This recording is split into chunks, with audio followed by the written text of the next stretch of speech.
សួស្តីអ្នកទាំងអស់គ្នាសូមស្វាគមន៍មកកាន់ YouTube Channel របស់ខ្ញុំនៅក្នុងវីដេអូនេះខ្ញុំនឹងបង្ហាញអ្នកទាំងអស់គ្នាអំពីរបៀប join Windows Client ទៅ Active Directory Domain ដែលបាន set up នៅ part 2 ពីមុនដែលយើង set up Windows Server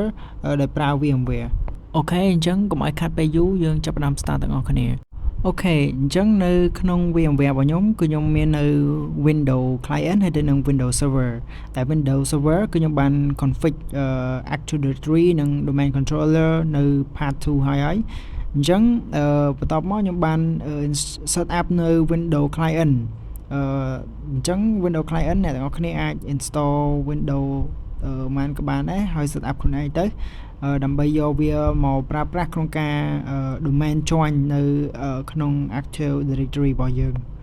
អញ្ចឹងជាដំបូងឡើយខ្ញុំចូលទៅកាន់ network adapter ហើយខ្ញុំជ្រើសរើសយក custom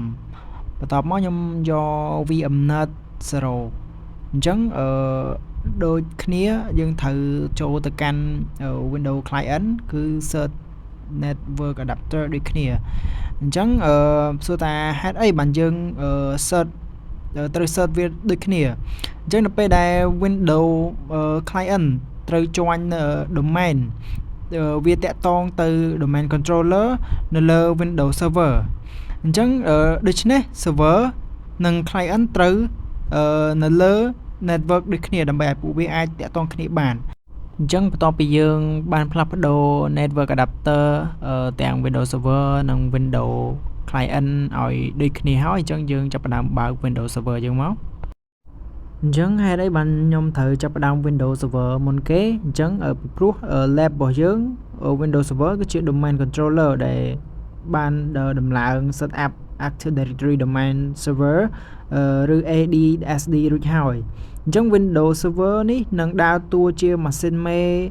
ដែលគ្រប់គ្រងនៅ domain Active Directory និង DNS ហើយ Windows Client នឹងធ្វើជាអ្នក client ដែលត្រូវ join ចូលទៅ domain នោះមុនពេលយើងទៅកាន់ Windows Client យើងត្រូវប្រកាសថា Windows Server របស់យើងហ្នឹងដំណើរការត្រឹមត្រូវមាន network configuration ត្រឹមត្រូវអូខេអញ្ចឹង Windows Server យើងបាន start ហើយអញ្ចឹងយើង press Ctrl Alt Delete មកហើយទៅយើងវាយ password យើងបញ្ចូលមកអូខេអញ្ចឹងជាដំបូងឡើយគឺយើងចូលទៅកាន់ Control Panel មកអូខេអញ្ចឹងយើងកលេចទៅមើលពាក្យថា Network and Internet អញ្ចឹងយើងคลิกលើវាមកបន្ទាប់មកយើងคลิกទៅលើពាក្យថា Network and Share Center តោះមកយើងនឹងឃើញ Ethernet 0 នៅខាងស្ដាំដៃហើយយើងคลิกលើវាមកអញ្ចឹងវានឹងបង្ហាញបែបនេះអញ្ចឹងខ្ញុំចូលទៅកាន់ Properties ហើយខ្ញុំធ្វើការ click ទៅលើ Internet Protocol version 4អញ្ចឹងខ្ញុំចូលមកកាន់ Internet Protocol version 4អញ្ចឹងខ្ញុំធ្វើការ config ហើយខ្ញុំជ្រើសយក use the following IP address ហើយកន្លែង IP address គឺខ្ញុំវាបញ្ចូល 192.168.100.10 ហើយsubnet mask ខ្ញុំយក 255.255.255.0 ហើយកន្លែង default gateway នេះគឺយើងអាច ignore វាបានតែកន្លែង prefer DNS server ខ្ញុំធ្វើការផ្លាស់ប្ដូរទៅ 192.168.100.10 អញ្ចឹងសួរថាហេតុអីបើខ្ញុំ config IP address 192.168.100.10 អញ្ចឹងដោយសារ IP របស់ server ត្រូវតែជា IP static IP ដើម្បីកុំឲ្យ IP របស់ domain controller ផ្លាស់ប្ដូរសម្រាប់ lab របស់ខ្ញុំកំណត់ IP address 192.168.100.10 និង subnet mask 255.255.255.0 ហើយ prefer DNS server ខ្ញុំកំណត់ទៅកាន់ IP របស់ server ផ្ទាល់គឺ 192.168.100.10 មូលហេតុដែលយើងកំណត់ DNS ទៅកាន់ server ផ្ទាល់ព្រោះ server មាន Active Directory និង DNS server ដែលនឹងត្រូវប្រើសម្រាប់ domain របស់យើងអញ្ចឹងបន្ទាប់ពី config ហើយយើងចុចពីថា OK បន្ទាប់មកចុច OK ហើយយើងចុច close មកអូខេអញ្ចឹងខ្ញុំចូលទៅកាន់ server manager របស់ខ្ញុំសិនដើម្បី មើលdomain local domain របស់ខ្ញុំអញ្ចឹងខ្ញុំចូលទៅកាន់ tool ហើយខ្ញុំចូលទៅកាន់ពាក្យថា Active Directory Users and Computer អញ្ចឹងយើងធ្វើការចាំបន្តិចមកបន្ទាប់មកវានឹង load យើងនឹងឃើញពាក្យថា PANA បញ្ញា .local អាហ្នឹងគឺជាឈ្មោះ domain នៅក្នុង local domain នៅក្នុង Windows Server របស់ខ្ញុំហើយអញ្ចឹងជំហានបន្ទាប់ខ្ញុំ start Windows Client របស់ខ្ញុំបន្ទាប់មកយើងវាយ password យើងចូលមកហើយត្រង់កន្លែងនេះយើងទៅបើក control panel របស់យើងដើម្បី config network ឲ្យដូចទៅនឹង server របស់យើងអូខេបន្ទាប់មកយើងចូលទៅកន្លែងដដែលមកគឺយើងទៅ config network នៅ Ethernet 0 របស់យើងឲ្យដូចទៅនឹង server របស់យើងអញ្ចឹងខ្ញុំធ្វើការ click ទៅលើ properties ដដែលខ្ញុំ click ទៅលើ internet protocol version 4ត្រង់កន្លែងនេះ IP address គឺខ្ញុំដាក់ខុសពី IP របស់ server គឺខ្ញុំដាក់កតុយ20តែ server ខ្ញុំដាក់កតុយ10អញ្ចឹងសួរថាហេតុអ្វីពីព្រោះ IP address គឺជាអាស័យដ្ឋានរបស់ computer នីមួយៗมันអាចឲ្យ server និង client ប្រើ IP ដូចគ្នាបានទេពីព្រោះវានឹងបង្កើត IP conflict អញ្ចឹងនៅពេលដែល IP conflict វាអាចបណ្ដាលឲ្យconnection អត់មានស្ថិរភាពហើយ ping មានបញ្ហាហើយវាអាចតាក់ទង server បានអញ្ចឹងយើងត្រូវការឲ្យពីរហ្នឹងគឺវាខុសគ្នាបន្ទាប់មកយើង click OK មកហើយយើង close វាអញ្ចឹងជាបន្ទាប់យើងចាប់ផ្ដើមបើក CMD យ៉ាងមកហើយយើងវាយពាក្យថា IP config នេះវានឹងចេញ detail អំពី IP របស់យើងហើយជាបន្ទាប់យើង ping ទៅកាន់ server របស់យើងគឺ address 192.168.100.10 អញ្ចឹងយើងឃើញថា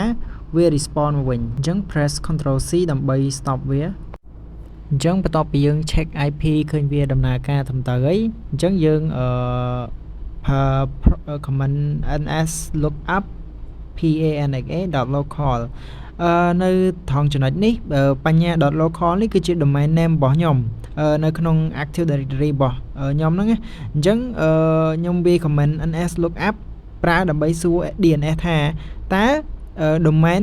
បញ្ញា .local ស្ថិតនៅណាអញ្ចឹងបើសិនបើ DNS configuration ត្រឹមត្រូវវាយើងគួរតែទទួលបាន response ពី DNS server របស់យើងហើយអញ្ចឹងយើងអាចឃើញ IP address របស់យើងរបស់ domain controller របស់យើង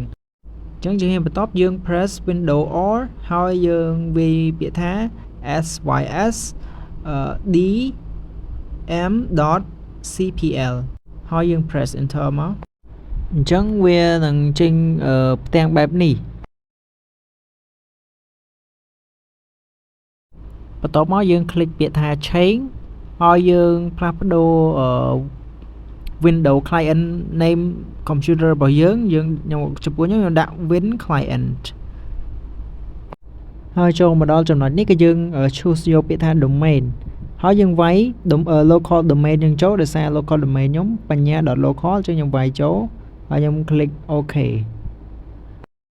ញ្ចឹងបន្ទាប់ពីយើង click OK ហើយវានឹង display បែបនេះអញ្ចឹងយើងគ្រាន់តែវាយពាក្យថា administrator ហើយនឹង password ដូចទៅនឹង Windows Server របស់យើងបន្ទាប់មកយើង click OK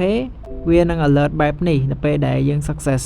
អញ្ចឹងសួរថាបន្ទាប់ពីយើងបញ្ចូល domain បញ្ញា .local ហើយយើងចុច OK មិន Windows Security វា alert មកហេតុអ្វីបានជា visual user password ពីព្រោះWindows Client ត្រូវការឲ្យយើងមានសិទ្ធិទៅ join computer ទៅលើ Active Directory domain អញ្ចឹងនៅទីនេះយើងត្រូវប្រើនៅ account ដែលមានសិទ្ធិនៅក្នុង domain ដែលគ្រប់គ្រងដោយ Windows Server របស់យើងនឹងឯងអញ្ចឹងឧទាហរណ៍នៅក្នុង Windows Server របស់ខ្ញុំគឺ username administrator និង password admin 1 2 3 4អញ្ចឹងខ្ញុំអាចប្រើ format មួយហ្នឹងដើម្បី log in ទៅកាន់ Windows Server របស់ខ្ញុំបន្ទាប់មកកន្លែងនេះយើង click OK មកហើយបន្ទាប់មកយើង click OK ទៀតហើយ OK ហើយបន្ទាប់មកចុចពាក្យថា close បន្ទាប់មកយើងចុចពាក្យថា close អញ្ចឹងនៅពេលដែលយើងចុចពាក្យថា close វានឹង alert ផ្ទាំងមួយហើយវាសួរយើងថា restart now or restart later អញ្ចឹងយើងចុចជ្រើសរើសយក restart now ដើម្បីយើង restart Windows client របស់យើងអូខេបន្ទាប់ពី restart ហើយយើងអត់ login ចូល PC របស់យើងទេគឺយើង login ចូលតេស្តទៅមើល login ចូលទៅកាន់ Windows server របស់យើងហើយយើងឃើញប៊ូតុងសញ្ញាព្រួយបែរទៅខាងឆ្វេងយើងចុចលើវាមកបន្ទាប់មកយើងជ្រើសរើសយក order user បន្ទាប់មកយើង login ដោយប្រើ username និង password របស់ Windows server របស់យើងអញ្ចឹងកន្លែង username គឺខ្ញុំវាយបញ្ញាហេតុអីខ្ញុំវាយបញ្ញាគឺជា domain name របស់ខ្ញុំអញ្ចឹងហើយ administrator គឺជា username អញ្ចឹងសញ្ញា slash មានន័យថា account ស្ថិតនៅក្នុង domain បញ្ញានឹងឯងនិយាយងាយទៅបញ្ញា slash administrator មានន័យថាadministrator account ដែលស្ថិតនៅក្នុង domain បញ្ញាអញ្ចឹងបន្ទាប់ពីយើង login យើងឃើញថាវា success ពិតប្រាកដមែនអញ្ចឹងបន្ទាប់មកយើង back ទៅកាន់ Windows server របស់យើងដើម្បីពិនិត្យថា computer ថ្មី Windows client របស់យើង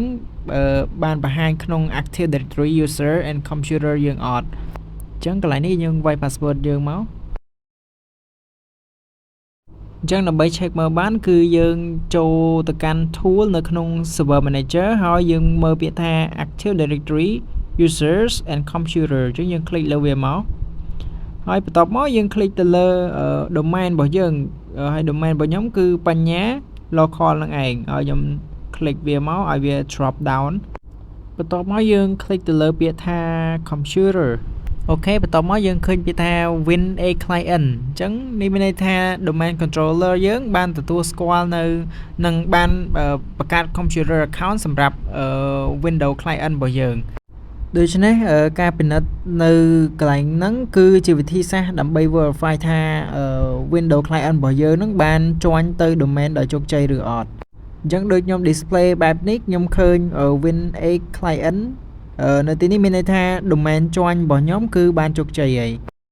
អូខេអញ្ចឹងខ្ញុំមានតែប៉ុណ្្នឹងហើយខ្ញុំសង្ឃឹមថាវីដេអូមួយនេះអាចជួយឲ្យអ្នកទាំងអស់គ្នាយល់កាន់តែច្បាស់អំពី Active Directory និង domain join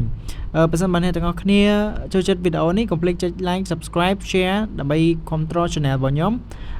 ហើយបើអ្នកទាំងអស់គ្នាមានសំណួរឬមានចម្ងល់អីអ្នកទាំងអស់គ្នាអាចធ្វើការ comment នៅខាងក្រោមបានអូខេ thank you so much for watching and see you in the next video